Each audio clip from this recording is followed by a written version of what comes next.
ಅನೇಕರು ಸಂತೋಷಕ್ಕಾಗಿ ಅವರು ಪಾಠಗಳನ್ನು ಮಾಡ್ತಾರೆ, ಅನೇಕ ವಿಷಯಗಳನ್ನು ಅವರು ಮಾಡ್ಲಿಕ್ಕೆ ಪ್ರಾರಂಭ ಮಾಡ್ತಾರೆ. ಸಂತೋಷ ಇದೆ, ಸಂತೋಷಕ್ಕಾಗಿ ಗೋವಾ ಟ್ರಿಪ್ಪಿಗೆ ಹೋದ್ರು, ಸಂತೋಷಕ್ಕಾಗಿ ಬೇರೆ ಬೇರೆ ಸ್ಥಳಗಳಿಗೆ ವಿಸಿಟ್ ಮಾಡುವುದನ್ನು ನೋಡ್ತಾರೆ.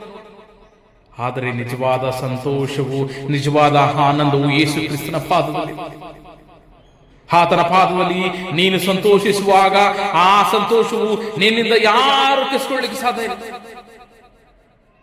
ದೇವರು ನನ್ನನ್ನು ಕಲಿಸಿದ್ದಾರೆ, ಬಾ ನನ್ನ ಪಾದದಲ್ಲಿ ಬಾ ಎಂಬುದಾಗಿ ದೇವರು ಆತನು ನನಗೆ ಕರೆ ಕೊಟ್ಟಾಗ ನಾನು ಆತನ ಪಾದದಲ್ಲಿ ಪ್ರಾರ್ಥಿಸುವನಾಗಿ, ಆತನ ಪಾದದಲ್ಲಿ ಧ್ಯಾನ ಮಾಡುವವನಾಗಿ, ಆತನ ಪಾದದಲ್ಲಿ ನಾನು ಸಂತೋಷಿಸುವಾಗ ಆ ಸಂತೋಷವು ಯಾವುದರಿಂದ ಬರುವುದಲ್ಲ, ಆ ಸಂತೋಷವು ಯಾವ ಟ್ರಿಪ್ನಿಂದ ಬರುವುದಲ್ಲ, ಆ ಸಂತೋಷವು ಯಾವ ಪಾರ್ಟಿಯಿಂದ ಬರುವುದಿಲ್ಲ, ಆ ಸಂತೋಷವು ಯೇಸು ಕ್ರಿಸ್ತನ ಮೂಲಕ ಬರುವುದಾಗಿದೆ.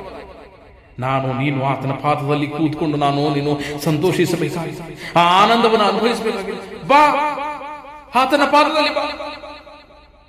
ಸಂತೋಷ ಬೇಕಾ? ಸಂತೋಷ ನಿನ್ನ ಜೀವಿತದಲ್ಲಿ ನೀನು ಕಳೆದುಕೊಂಡಿದೆಯಾ? ಆತನ ಪಾದದಲ್ಲಿ ಬಾ.